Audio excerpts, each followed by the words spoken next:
Welcome. Welcome to Dead Guys with Dan as we embark on our 4-week journey looking at the life and ministry of Billy Graham. I am attempting to live stream these, which means that if you have to miss a session, that you can go back into the live stream area in our website and find those. I'll hopefully have them marked well so that you can tell which is which.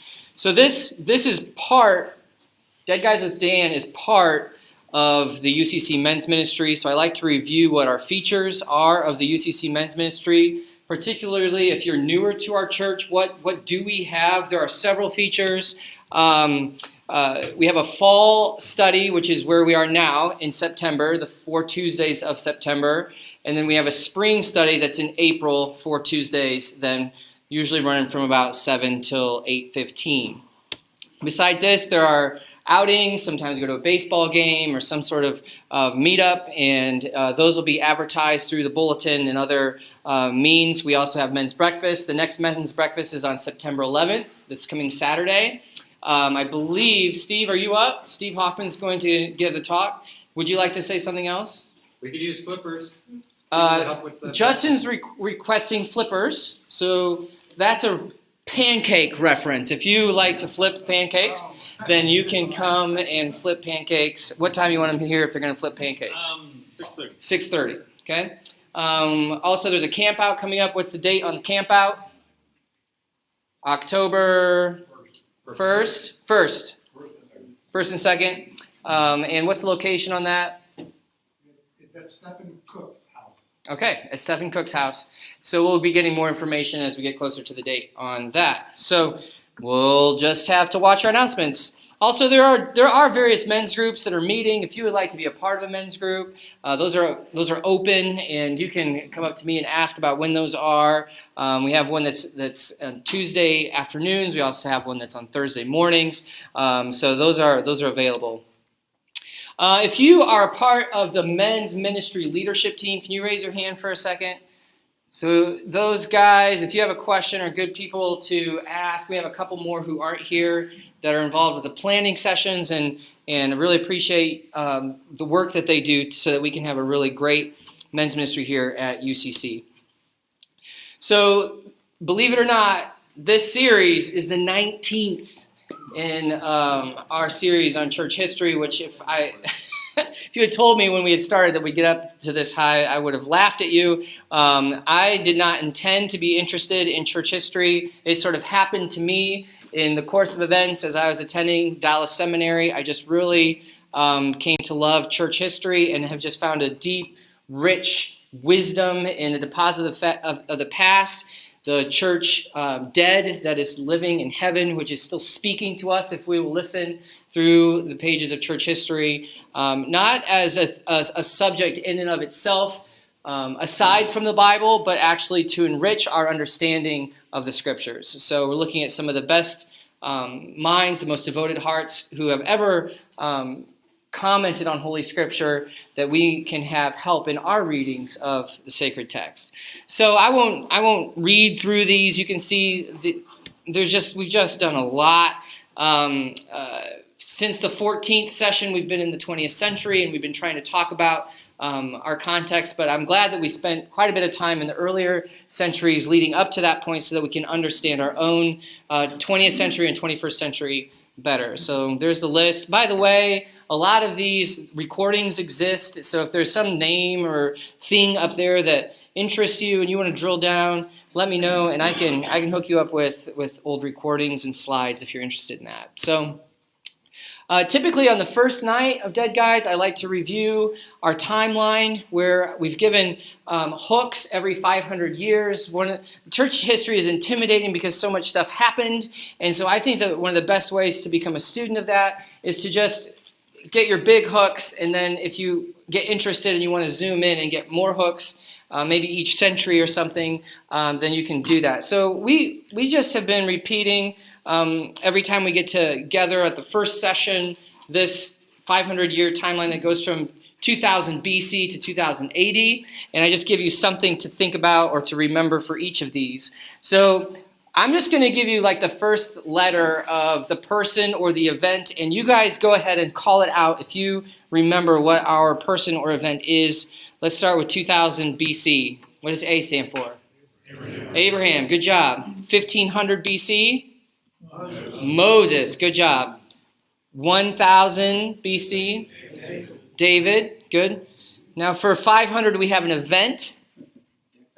Exile. Good job. Now this is the easy one. I give you a cross. That's Jesus. Right? Good. And then for 500 AD, I give you actually 3 things, 2 of which are people that we studied in Dead Guys, and then also is just sort of an event that is helpful to know, a pretty important event. So I've got A, C, and R here for 2 persons and a place. Augustine, good. Chrysostom, good. And the fall of Rome. Nicely done.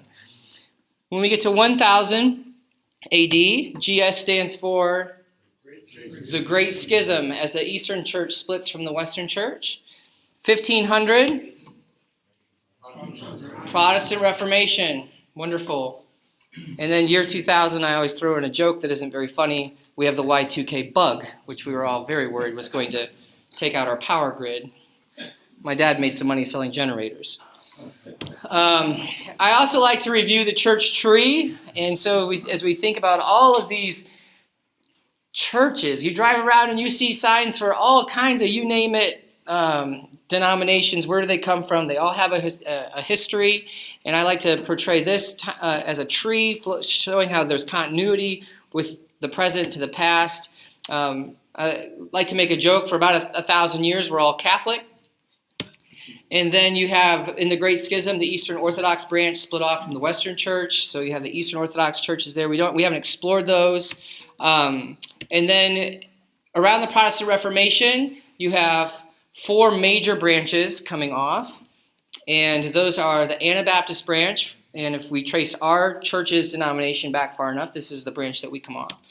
The Lutheran branch, the Reformed branch of the followers of John Calvin, and the Anglican branch, the Church of England, as Henry VIII split off from the Roman Catholic Church. Off of the Anglican limb, you have the Puritans, and they form 2 major groups, the Congregationalist Puritans and the Baptist Puritans. But we also, off of the Anglican branch, have the Methodist streams, and from this flows the Wesleyan denominations, some of which you're familiar with. So that's our church tree, and it's good to just keep rehearsing that, a couple times a year, so that we know what that is. Next, as we come across the pond and we think more about American church history, I've been trying to, in our review, remind us that you can kind of think about American church history as a series of wars and awakenings. Wars and awakenings. So you have the first Great Awakening in the 1700s. The major players are George Whitefield, John Wesley, and Jonathan Edwards. And then you have the American Revolutionary War from 1775 to 1783.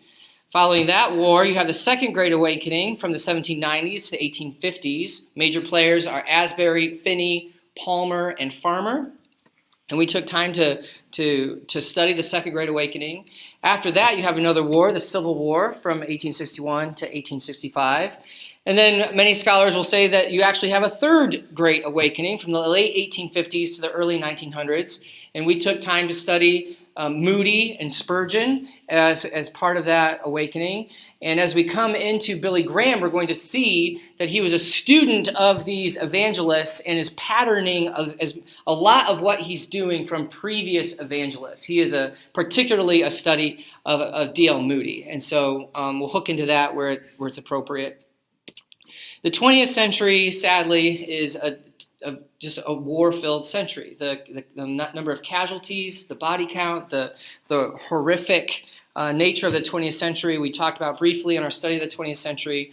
More war and more war and more war. And it leads to disillusionment with modernity and the optimism that came with all this technology. Wow, we've got all this cool stuff. We're going to usher in the utopian century. We're going to have heaven on earth. And what we realized is that all of our tech made us extremely efficient at killing each other. And following those great wars, you do have this disillusionment that reopens the doors to faith and to deep introspection about what are we as humans? What are our flaws? Do we maybe need God after all to solve the deepest and most horrible problems of human existence? And so we have in the 20th century major theological movements and counter movements. Again, this is a little academic right now. I'm just reviewing things that we've studied before. So if you want to drill down, welcome to do that. It won't be too intense. But when you look at 20th century Protestantism, I put the views kind of on a graph, major views between theological liberalism on the one end to evangelicalism as the middle and fundamentalism on the other end, with a narrower slice called neo-orthodox. And I've spent time introducing these terms very carefully, explaining what they mean, telling the story behind them. But what you basically have, quickly, is a theological liberalism that denies the gospel. And then you have Orthodox or Bible-believing Christians that react to that, holding to the fundamentals of the faith. And then you have a mediating position arise between these two that has been called evangelicalism, and plus a neo-Orthodox position that we're not going to get into tonight. But when you ask, where does the gospel lie on these graphs, for the most part, you don't have gospel deniers in these three sections of the graph as much as you do in the theological liberal end of the spectrum, where they're literally telling you that Jesus was not God, that in denying the atonement theories, etc., of the gospel. So when we talk about Billy Graham, he's situated in this context between two warring poles. And so he is going to be a very important center figure in that evangelical portion of the graph, having to tiptoe through the tulips, as Jay would say, to try in his dialogue with the theological liberal end of the spectrum, but also people that are upset with him on the fundamentalist aspect of the thing. And we'll get in more of that in a little bit. This is just sort of painting the landscape before we get started. So let's talk about Billy Graham. I have only known of Billy Graham as an old man. So I was born in 1979, and Billy's autobiography, the first edition, came out in 1997 when I was a senior in high school. And I only knew him as an old man. I can distinctly remember at Grandpa Blosser's house seeing this very thick autobiography on his reading table, thinking, wow, that's a really thick book about somebody who looks really old. And I had known that was a famous evangelist and that he was important. And he was probably very important to my grandfather. And I wish now that I could go back and really interview him. Okay, Grandpa, tell me why you care about Billy Graham, because I am sure that there's a very important story why he wanted to read that big, thick book about this very famous and important evangelist of the 20th century. And so in prep tonight, or for tonight, that's one of the books that I picked up. And you can see it's a big old thick one. This is actually the second edition. It was revised and updated in 2007. Originally came out in 1997. Recommend this to you. I think that whenever there's an autobiography, if you can read a person's life from their own pen, why not? I mean, that seems like how I would engage with any friend. Besides this, I also picked up something that came highly recommended called America's Pastor. This is not only a biography, but it gives an analysis from a church historian that can tell you more than Billy's going to tell you why Billy Graham matters in the context of American religious history. And so if you would like more analysis of Billy's life, then a volume like this is recommended. I also found on my bookshelf, after Grandpa died, I inherited some of his books. And here is a 1953 edition of Billy's book, Peace with God. And I just wanted to show that to you. It actually must have belonged to his sister. It says Rosemary Blosser, March 11th, 1955 is when he picked up the book. And if I have time, I'll just read a couple pages out of here to give you a little bit of a flavor for what that's like. But we'll talk about that book later in this series. It sold a ridiculous number of copies, and so he hit in a moment when the masses of Americans were wanting to see what he was all about, but he deeply resonated with a lot of people. He made a lot of people very angry. He was controversial, so we'll talk a little bit about what was the nature of the controversy. Why did he make people upset? But you're going to hear mostly a sympathetic telling of this story. Both of those, well, obviously his autobiography is very sympathetic to his point of view, but the other biography is not designed to tear him down, but to really tell the story as fairly as possible in a way that gives some deeper analysis. So those are my main texts. Billy Graham, Just As I Am, the autobiography of Billy Graham, the reprint editions 2007, and then Grant Wacker, America's Pastor, 2014. I recommend those to you both. Both those to you.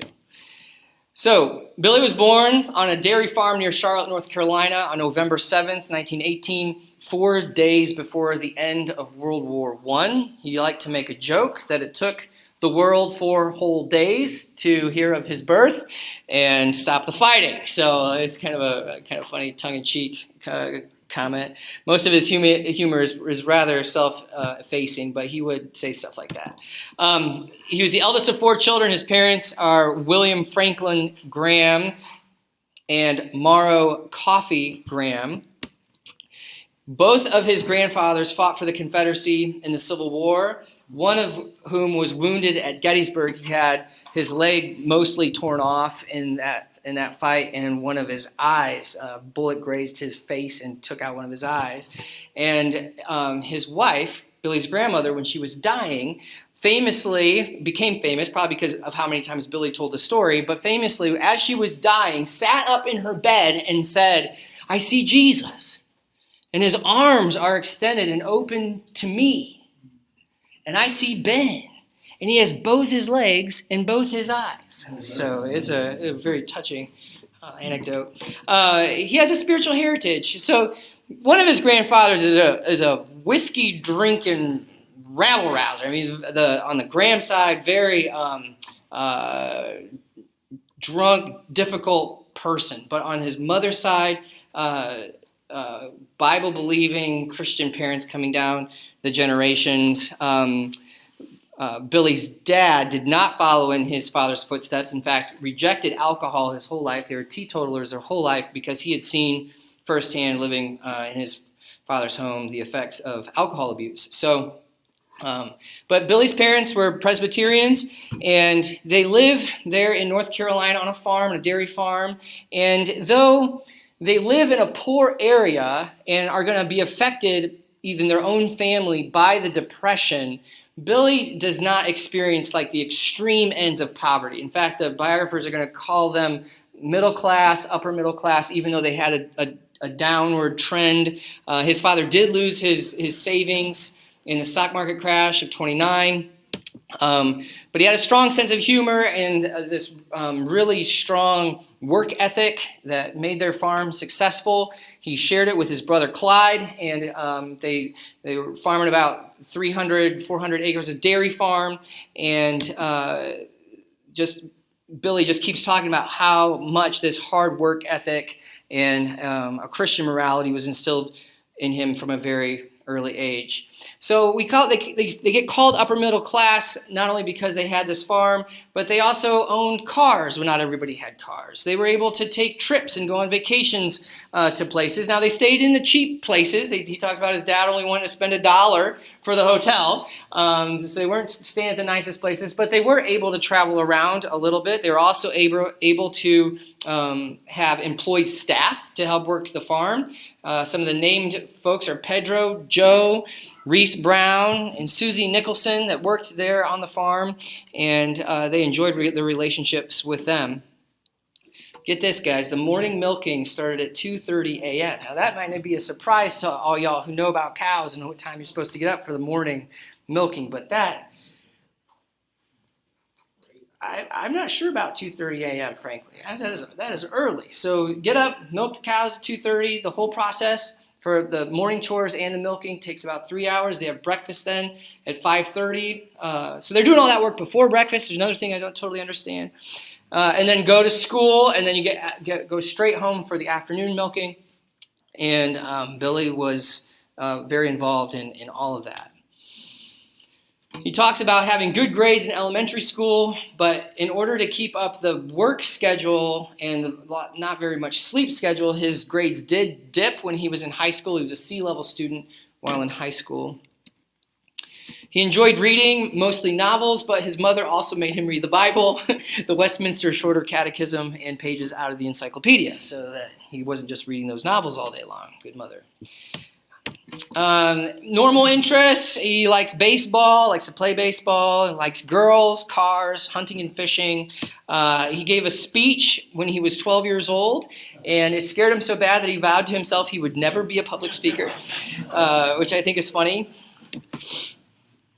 Then Billy's dad's an interesting guy. When he was young, like in high school, he had a profound religious crisis. He grew up Methodist before he became a Presbyterian, and Methodist circuit riders they have a revival tradition. You come in and you have a week of meetings, and he was under conviction for a week, and then gave his life to the Lord when he was in his teenage years. Now, after that, Billy says that he kind of, though they lived a Christian lifestyle and would attend church, it wasn't a passion of his, and he kind of acted bored with it.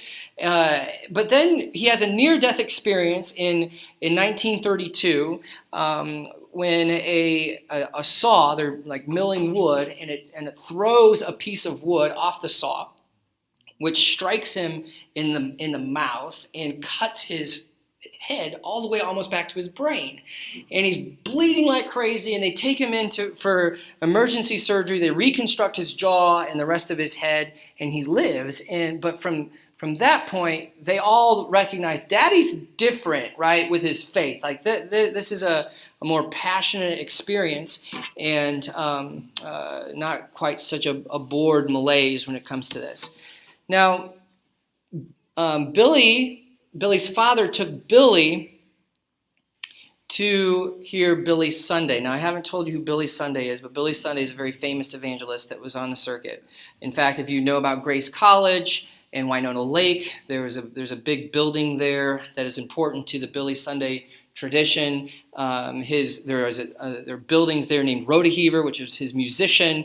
And so when he was 5 years old, being taken to a Billy Sunday evangelism meeting when he was young. But in 1934, when Billy now is in high school, an itinerant evangelist named Mordecai Ham came to Charlotte.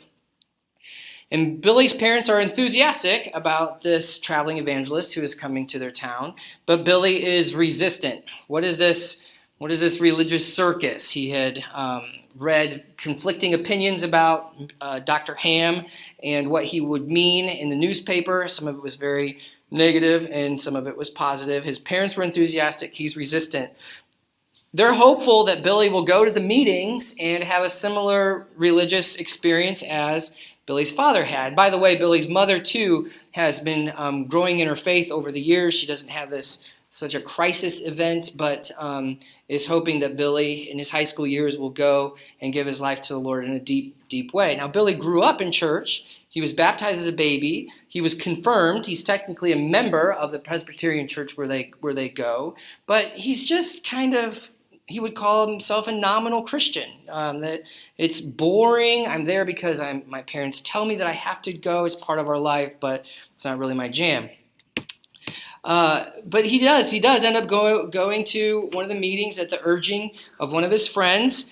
His friend tries to bribe him, saying he'll get to drive the truck, and we're going to pack it full of as many people as he can. He likes to drive, and so, okay, I'll go. You're going to let me drive the truck? That sounds fun.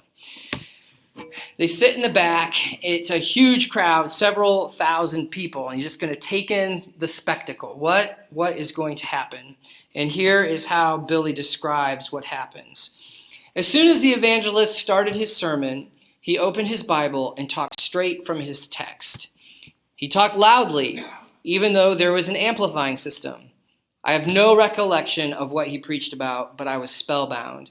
In some indefinable way, he was getting through to me. I was hearing another voice, as was often said of Dwight L. Moody when he preached, the voice of the Holy Spirit. Bumping along in the truck on the way home, I was deep in thought. Later, after I stretched out my back in bed, I stared out the window at a Carolina moon for a long time. The next night, all my father's mules and horses could not have kept me from getting to that meeting. Remember, this. If you haven't experienced this, these meetings can go on nightly for weeks. Okay, so every night you can go to a meeting. From then on, I was a faithful attendant night after night, week after week. The tabernacle was well filled all the time. One reason for the good attendance was Dr. Ham's choice of lively topics like the second coming of Christ. He also preached on subjects such as money, infidelity, the Sabbath, and drinking. I had never heard a sermon on hell either, though I was familiar with some people's use of that term as a swear word. Certainly, our clergyman, Dr. Lindsay, never mentioned that it was a real place, even though I know he believed there was a hell. But Dr. Ham left no doubt about it in anybody's mind. That was not to say Dr. Ham neglected or minimized the great love of God. He just put it against a background of sin and judgment and hell in a novel way that fascinated me. His words and his way with words grabbed my mind, gripped my heart. What startled me was that the same preacher who warned us so dramatically about the horrible fate of the lost in the everlasting lake of fire and brimstone also had a tremendous sense of humor and could tell stories almost as good as my father's.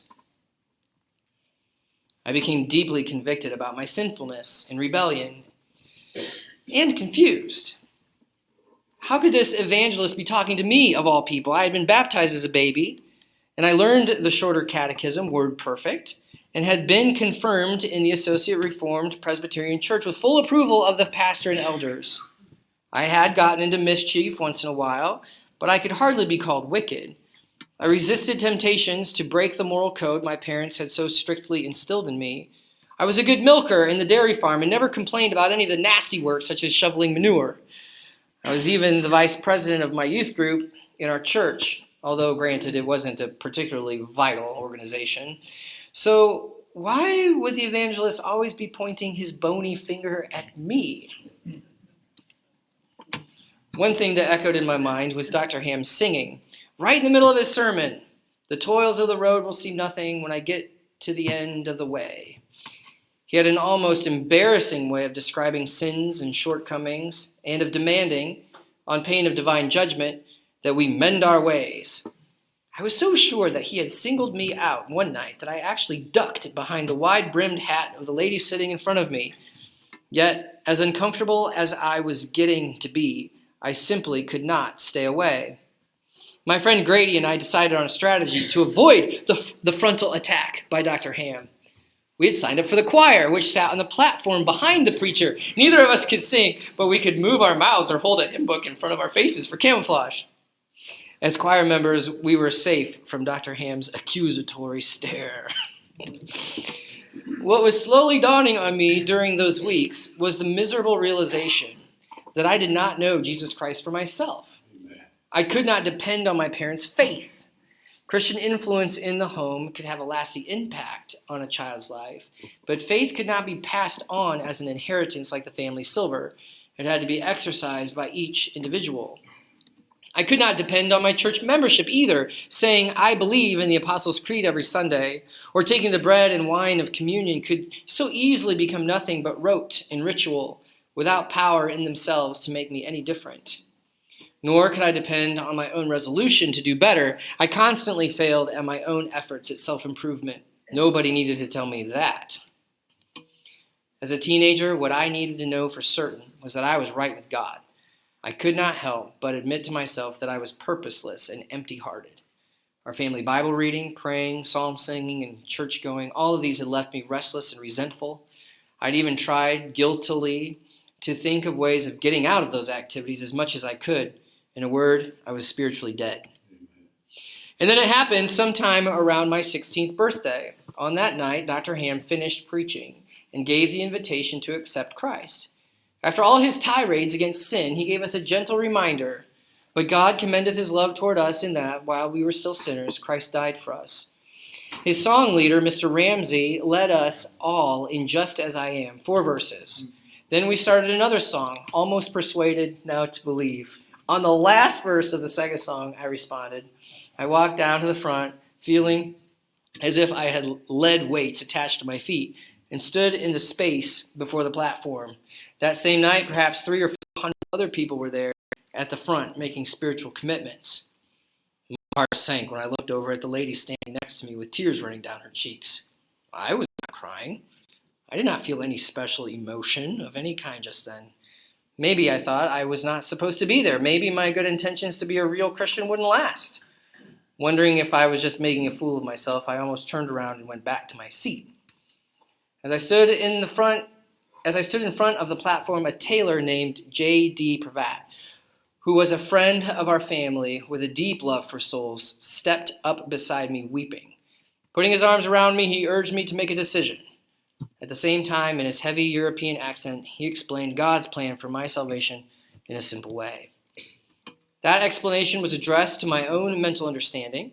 It did not necessarily answer every question that would come to me in the months and years ahead, but it set forth simply the facts I needed to know in order to become God's child. Amen. My tailor friend helped me to understand what I had to do to become a genuine Christian. The key word was do. Those of us standing up front had to decide to do something about what we knew before it could take effect. He prayed for me and guided me to pray. I had heard the message, and I had felt the inner compulsion to go forward. Now came the moment to commit myself to Christ. Intellectually, I accepted Christ to the extent that I had acknowledged what I knew about him to be true. That was mental assent. Emotionally, I felt that I wanted to love him in return for his loving me. But the final issue was whether I would turn myself over to his rule in my life. I checked recommitment on the card I filled out. After all, I had been brought up to regard my baptism and confirmation as professions of faith too. The difference was that this time I was doing it on purpose, doing it with intention. For all my previous religious upbringing and church activity, I believe that was the moment I made my real commitment to Jesus Christ. No bells went off inside me. No signs flashed across the tabernacle ceiling. No physical palpitations made me tremble. I wondered again if I was a hypocrite, not to be weeping or something. I simply felt at peace, quiet, not delirious, happy and peaceful. My father came to the front and put his arm around my shoulders, telling me how thankful he was. Later, back at home, when we went to the kitchen, my mother put her arm around me and said, "Billy Frank, I'm so glad you took the stand you did tonight." That was all.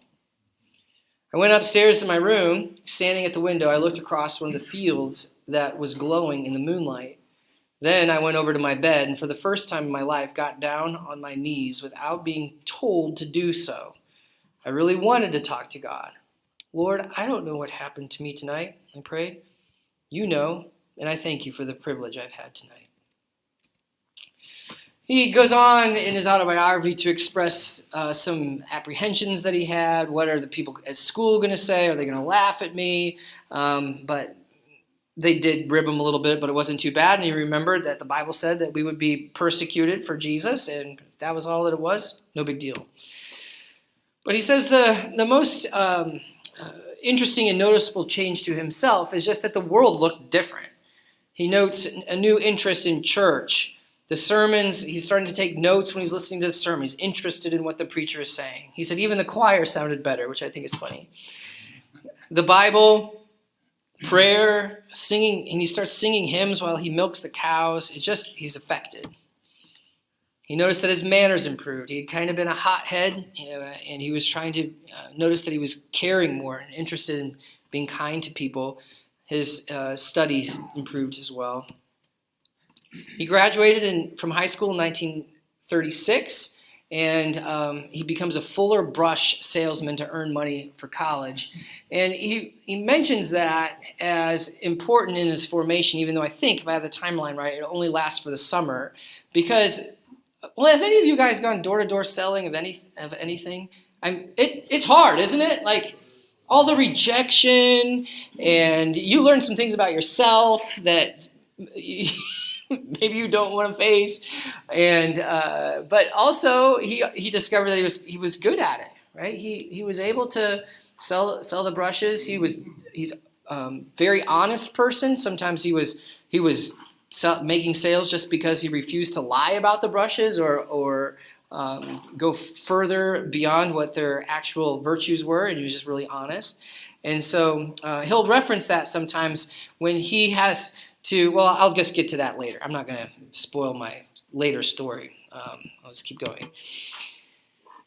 So he's graduated, he does Fuller Brush for a while, and then he attends Bob Jones College in Cleveland, Tennessee for 1 semester before transferring to Florida Bible Institute near Tampa. Bob Jones, if you know anything about the Bob Jones Institution, there was a lot of rules. He said that it probably was at least as strict as a military academy at that point. This is Bob Jones Sr., and he gets the flu, and he doesn't like it very well, and so an opportunity comes up to transfer to a nicer climate and a less restrictive environment, and he flourishes very much at the Florida Bible Institute. Florida Bible Institute at that time was a non-accredited Bible college, but it was connected well enough to like the national circuit of evangelical preachers, primarily because of this pristine location down in Tampa, Florida. People want to be down there when? In the winter. So, yeah, we'll go down and we'll teach some classes at the Bible college and we'll play golf. And so Billy gets the advantages of both of these things. He enjoys the Bible classes, the visiting speakers and faculty, and golf. And he says he had to meet some fairly high-profile evangelical circuit preachers and faculty because he was their caddy on the golf course, besides having them in class sometimes or also hearing them speak in chapel. So he gets some to pretty good contact for some of the more elite speakers at that time through that opportunity. And then he starts to get opportunities to preach. And it's funny to read about it because he still sort of doesn't want to do it. He's still scared when he gets up to preach. And the dean takes him to some meetings, and they ask the dean on the cuff would you preach? And the dean he points to Billy and said, Billy's going to preach. And Billy's like, I'm going to preach? What do you mean I'm going to preach? And so he starts to do what a lot of his buddies are doing in Bible college, which is to get sermon outlines that were published, memorize them the best that they could, practice with each other in the dorms, and then when you would go to these, whether you're doing street preaching or whether you're in churches or revival meetings, you're just preaching stock sermons that are coming out of sermon outline books that are published. Now, at first, to our ears, the way we function now, that sounds like plagiarism. But let me fill that out a little bit. If you remember in our Spurgeon study, way before this, that was like a standard way that people were trying to help country preachers actually not be heretics in their little churches, right? So Spurgeon resisted this for a long time, but he finally decided, actually, if I publish sermon outlines and these uneducated rural pastors preach off my outlines, we're going to help the church more with these uneducated folks than if we just let them willy-nilly do whatever they're trying to do with the text on their own. So this wasn't considered like a plagiaristic kind of situation then. So one of the funny stories is that he had worked up four different sermon outlines. And so he gets up to preach, and he preaches through the first one, and then he says, I still got to keep going. He preaches through the second one, preaches through the third one, preaches through the fourth one, and he sits down, and only 8 minutes had gone by. Took me 8 minutes to preach all 4 of my stock sermons. And so it's just really funny little anecdotes about a guy who's in Bible college learning the craft is pretty challenging. But he starts to get better at it.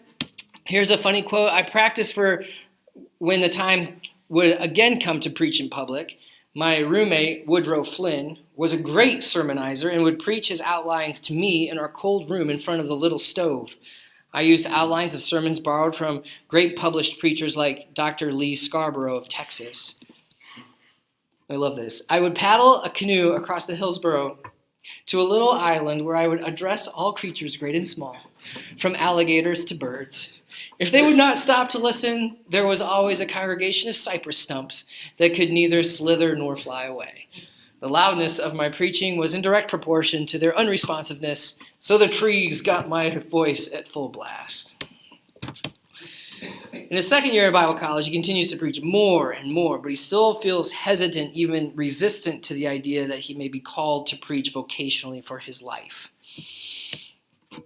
Many people responded to my preaching by confessing faith in Christ and being converted. My teachers and classmates seemed to affirm that this ministry was good and right for me.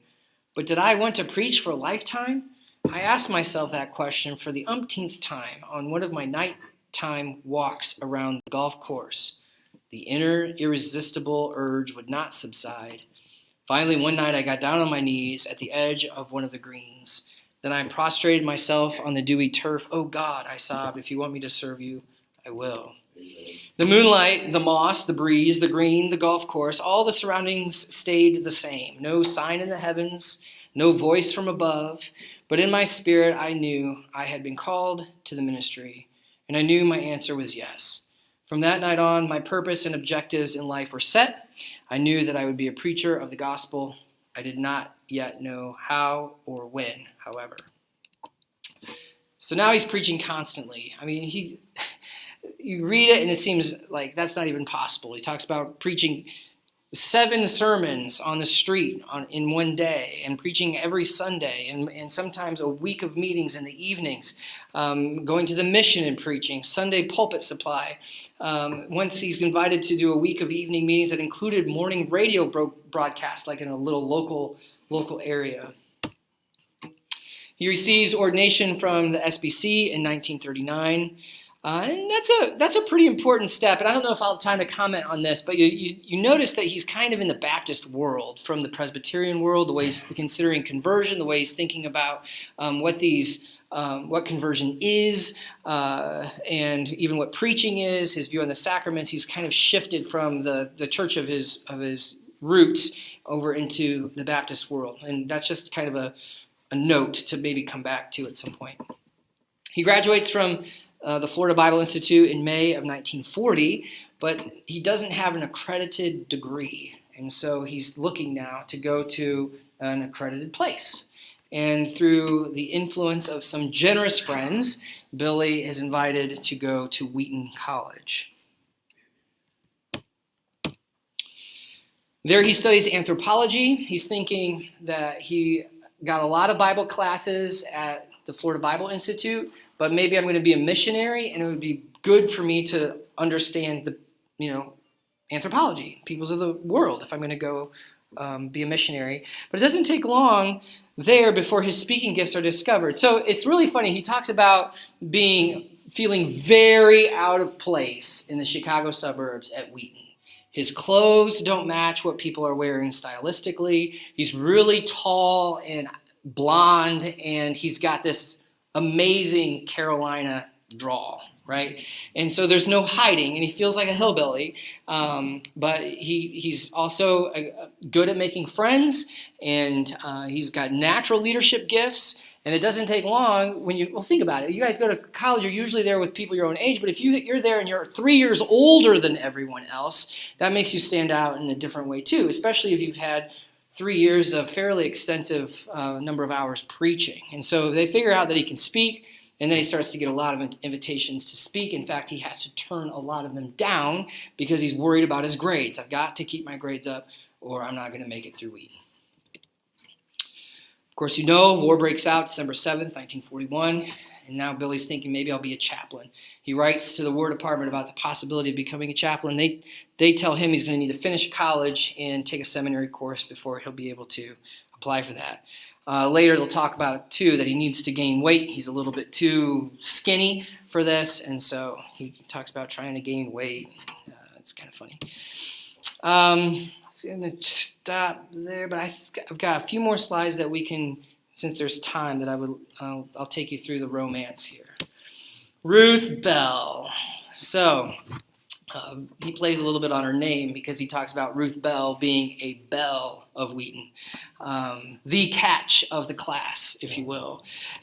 He meets Ruth Bell, and his earliest memories of her is like as close as you get to love at first sight. He is immediately smitten. She is the daughter of L. Nelson and Virginia Bell, missionaries to China. Dr. Bell is a talented surgeon who ran a hospital north of Shanghai. And so Ruth then goes to high school over in Korea, and now she's in college at Wheaton. And people are kind of in awe of her, not only because she's very beautiful, but she's witty and she's really smart. And, oh, your parents run a hospital in China? And in a place where missionary work is kind of considered at that time extremely, like, you're like the Christian commandos of the Christian world, right? These are the elite special forces, and so she was held in very high regard.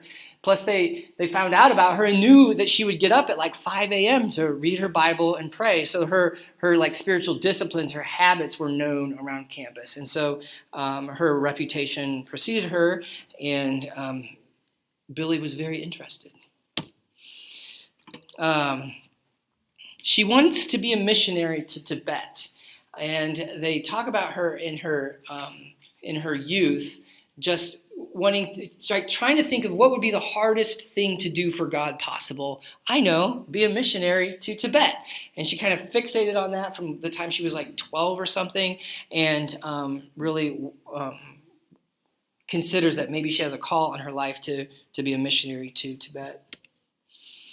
So Billy works up the courage to ask her out around Christmas time to see Handel's Messiah, and then afterwards they take a snowy walk to a professor's house for tea. They had a great time. She reciprocates like a week later to do a dorm activity, and then some time goes by. He asks her out again, and then some more time goes by. Nothing seems to be happening. Ruth gets a little bit impatient waiting for this guy. What does he want? He seems wonderful, but he's not consistently asking me out. So, she starts accepting dates from some other guys, and that gets Billy's attention. And he is like, hey, either you can date me only or not at all. But let's talk about having the DTR, the define the relationship talk. And they begin going steady in 1941, and they're immediately talking about their lives. Like, if this is serious, what does it mean? You want to be a missionary? I think I may be a missionary. I don't know if I'm specifically called to Tibet, but I'm studying anthropology. I'm not closed off to being a missionary, but they're both trying to discern the Lord's will for whether or not vocationally they're being called in the same direction together like this toward marriage. It's resolved enough in the summer of 41 that they become engaged. They have a long engagement, and they even come to the brink of breaking up. There's talk of returning the ring, etc. But then Ruth becomes settled that she is supposed to be with Billy, and that if Tibet works out, fine. If it doesn't, this is gonna work itself out. But the call to Billy became clear that this was the way to go. And then they get married the summer of 43 following their graduation. By the way, it just, as we've been saying with all of these, in all of these series, that there's a prominent woman in all of these series. It's often a mother, it's often a grandmother, it's often a wife, and so there's no Billy without Ruth. There isn't. And if you want to go read about Ruth is an amazing person. She goes on to raise 5 children, often single-handedly. We'll talk a little bit about how much Billy was gone. They really had, in that generation, missionaries and preachers too, this idea that this is like war for the kingdom of God. And just as you would have soldiers leave families for long periods of time being overseas in a tour, that's appropriate and normal for missionaries and preachers to do. So he would be gone. He would be gone for months. And Ruth raised 5 children, often single-handedly. She travels with him. She will host guests. When we talk about their prominence nationally, you'll often see her with him. But she is also very gifted. She writes poetry, and books. 14 authored or co-authored titles attributed to Ruth. Billy, right before graduation, or in the January before graduation, takes a pastorate at Western Hills Baptist Church. He convinces them to change the name to the Village Church to be a little bit more inclusive as far as the name is concerned. He's always concerned about the lost in the community. Now, the church agrees to allow him to continue to accept evangelistic speaking opportunities because by this time, Billy has met so many people through his contacts at the Florida Bible Institute, but also now in the Chicago area, that he's kind of a known guy. And so he gets invited to speak a lot. The traveling music teams with Wheaton figured out, hey, if we bring Billy along, then the devotional part of our little concert goes way better. So sometimes he's traveling with the Wheaton touring teams. And so he's like, hey, I'll preach here most of the time, but I would like to be able to continue to go out and do these meetings. And so they allow that. But that will become a point of friction later on with this church. Also interesting, during this time, right after graduation, he's at this church now. Torrey Johnson, that name will become important later because this guy is the one who founds Youth for Christ. So I'm not telling you the Youth for Christ story tonight, but he's the founder of Youth for Christ. He's a pastor in the Chicagoland area, but he's got a radio show called Songs in the Night. It's an evening, Sunday night radio show. And he can't keep it going with all of his life is too busy. He wants to give this up. He knows about Billy. He wants to give Billy the radio show. And so Billy accepts this. And it's so funny because they're going to broadcast from the basement of this little church in Western Hills. And the great thing I love about this is that Billy boldly asked George Beverly Shea to sing on the show. So what does this mean? George Beverly Shea is, at this point, a known bass baritone soloist. Okay? And he is working as an announcer for Moody Radio. So everybody knows who George Beverly Shea is already at this point. And so Billy's like, nobody's heard of my church. Nobody's heard of me. I need somebody. If everybody's going to listen to this show, they got to have somebody they know to connect to us. And so he drives over to Moody Radio.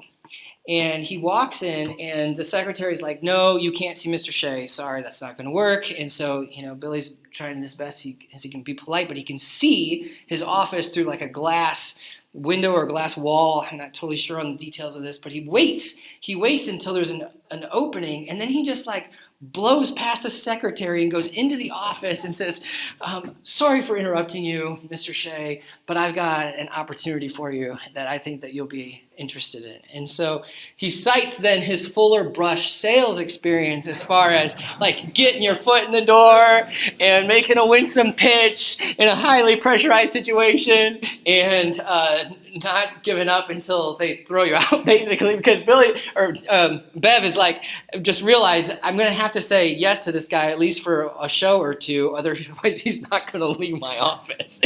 And so the story is great because they go and they do the first show, packs the church out because everybody wants to see George Beverly Shea in the first broadcast of the radio situation.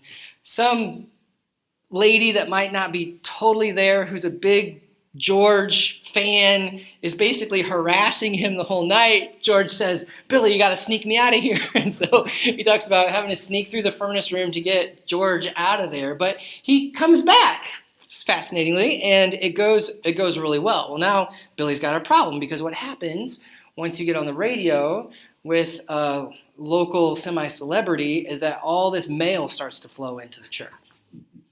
All this mail.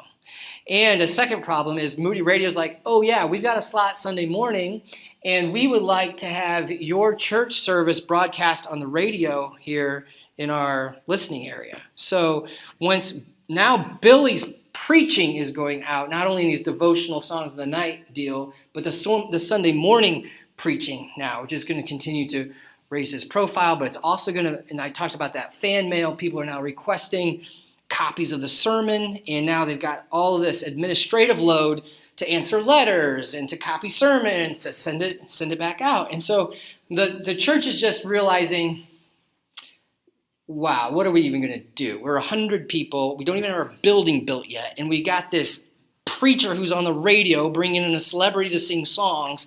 And he's not even here half the time. He's out on the road. We never see him. I'm not sure this is working out.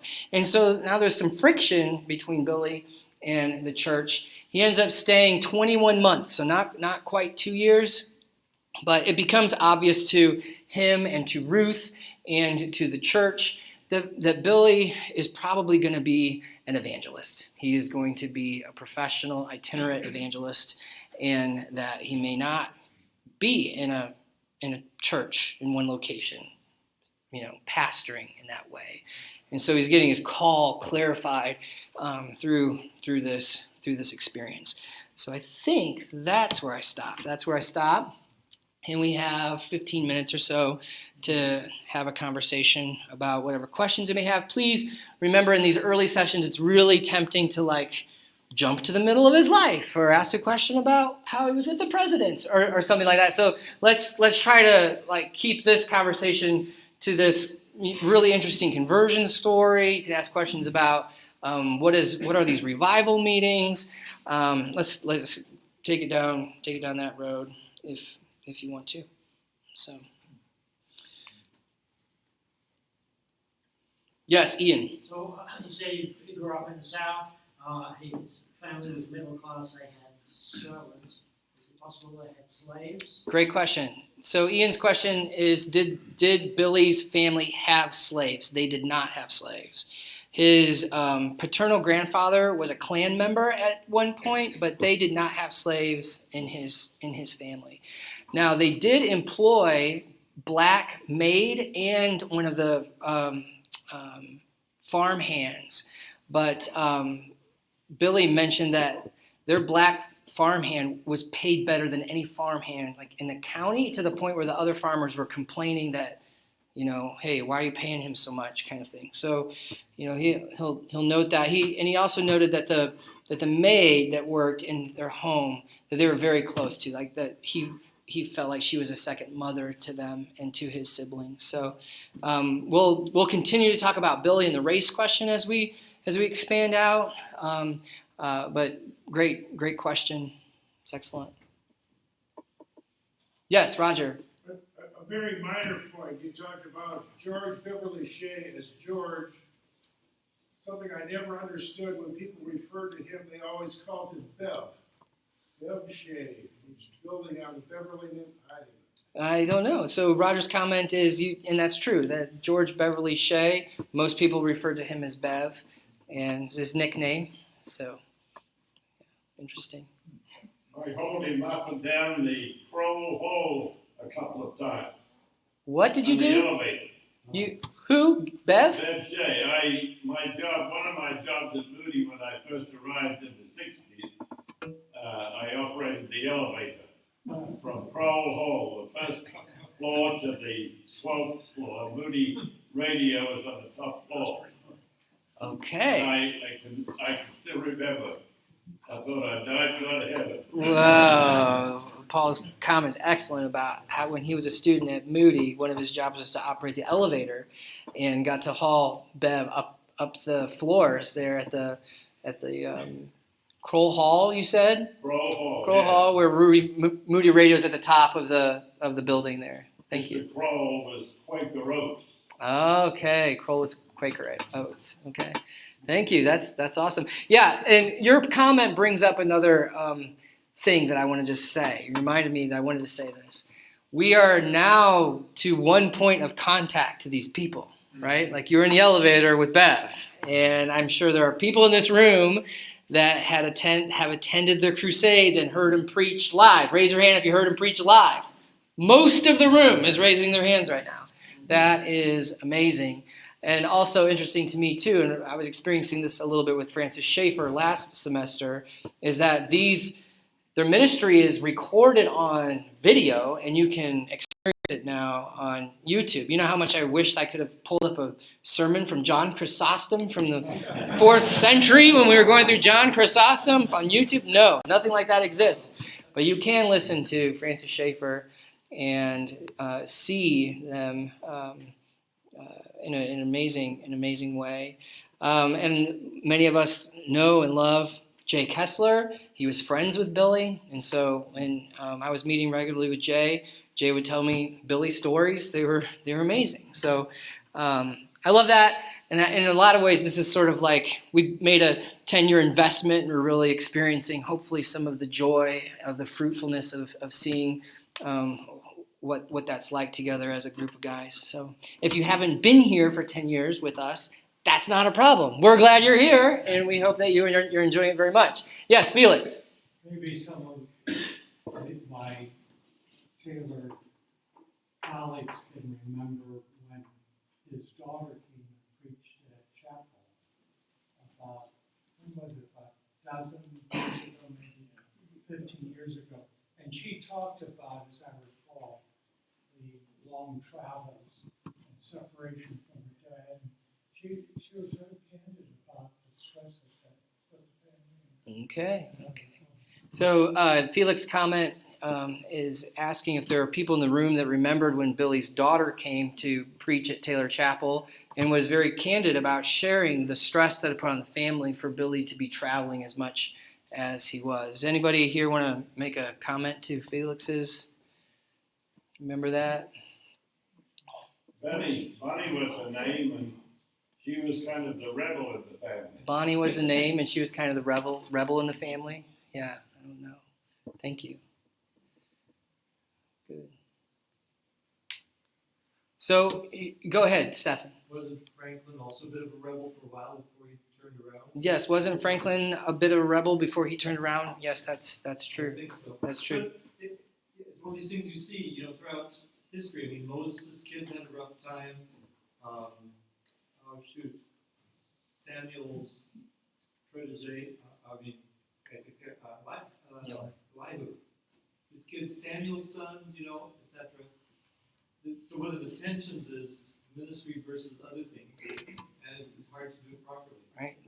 Good comment from Stefan about the tension between ministry and family, and how oftentimes the children grow up not believing, and what does that mean? And so it's a great comment.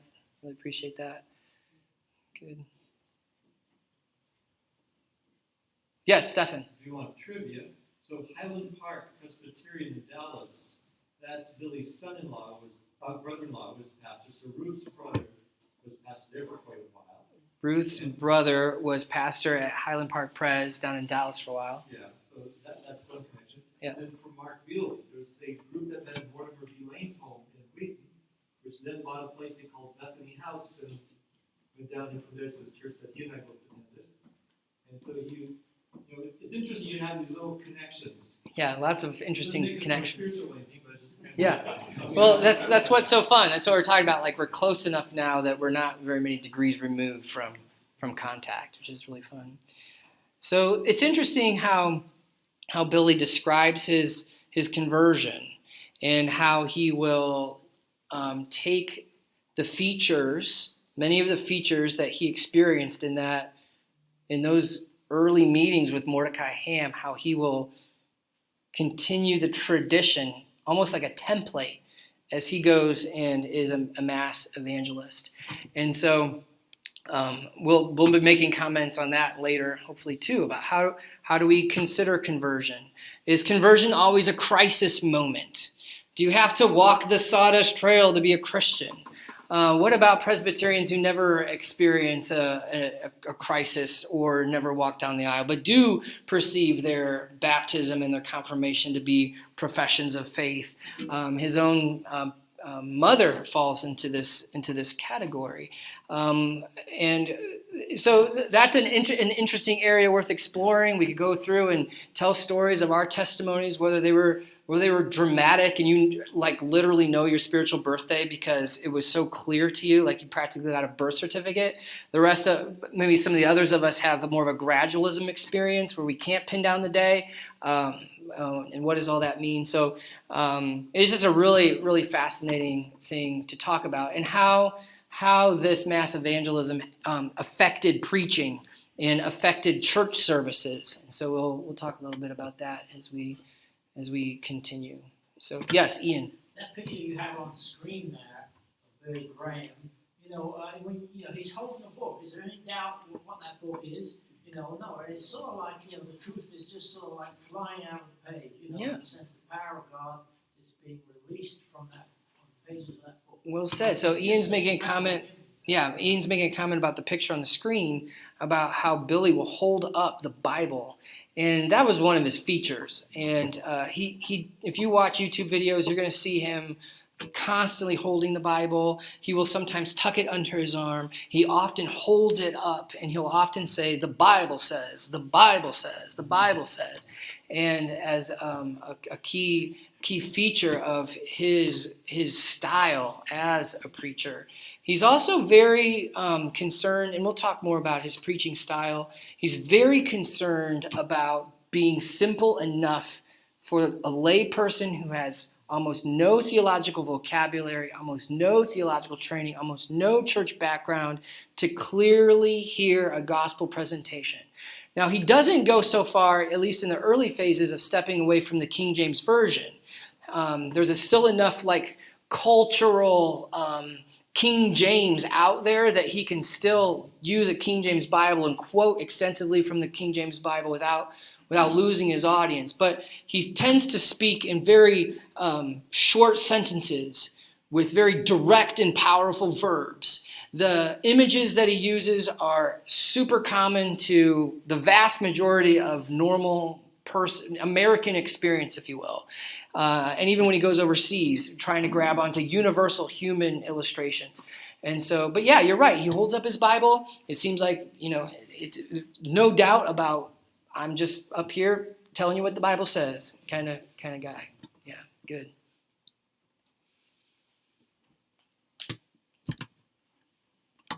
All right, I was wondering if you'd like to hear a little bit out of here.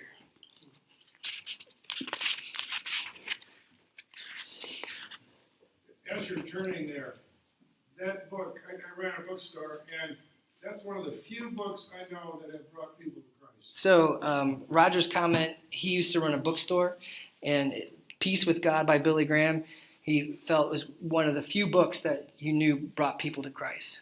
Yeah, good. And I'll give you later, hopefully, if I can find it again, the publication statistics on this are quite remarkable. So I wanted to read a little bit from the preface. Many writers of religious books direct themselves to other religious writers or to theologians. Only on rare occasions do religious books appeal to the masses of ordinary men and women. This book has been written not for the theologians and philosophers, but for the man in the street. My purpose is to give him a clear understanding of a new way of life that was presented by an unknown Galilean 2,000 years ago. I have endeavored to present it in the language of the common man, that the wayfaring men, though fools, shall not err therein. See how he just drops that more difficult language right in there after saying just plain talk. But that language still had enough cultural power for people to know exactly what he was saying. The quest. Jeremiah 29:13, you shall seek me and find me when ye shall search for me with all your heart. You started on the great quest the moment you were born. It was many years, perhaps, before you realized it, before it became apparent that you were constantly searching for something you never had, searching for something that was more important than anything in life. Sometimes you tried to forget about it. Sometimes you attempted to lose yourself in other things so that there could be time and thought for nothing but the business at hand. Sometimes you may even have felt that you were freed from the need to go on seeking this nameless thing. At moments, you have almost been able to dismiss the quest completely, but always you've been caught up in it again. Always you have come back again to your search. At the loneliest moments in your life, you have looked at other men and women and wondered if they too were seeking something they couldn't describe but knew they wanted and needed. Some of them seemed so much happier and less burdened than you. Some of them seemed to have found fulfillment in marriage and family living. Others went off to achieve fame and wealth in other parts of the world. Still others stayed at home and prospered. And looking at them, you may have thought, these people are not on the great quest. These people have found their way. They knew what they wanted and have been able to grasp it. It is only I who travel this path that leads to nowhere. It is only I who go asking, seeking, stumbling along this dark and despairing road that has no guideposts. But you are not alone. All mankind is traveling with you, for all mankind is on the same quest. All humanity is seeking the answer to the confusion, the moral sickness, the spiritual emptiness that oppresses the world. All mankind is crying out for guidance, for comfort, for peace. We are told that we live in the age of anxiety. Historians put out there that we have been few times in all history when men has been subject to so much fear and uncertainty. All the familiar props seem to have been swept away. We talk of peace, but are confronted by war. We devise elaborate schemes for security, but have not found it. We grasp at every passing straw, and even as we clutch, it disappears. For generations, we have been running like frightened children, up first one blind alley and then another. Each time we have told ourselves, this path is the right one. This one will take us where we want to go, but each time we have been wrong. One of the first paths we have chosen was labeled political freedom. Give everyone political freedom, we said, and the world will become a happy place. Let us select our own government leaders, and we shall have the kind of government that will make life worth living.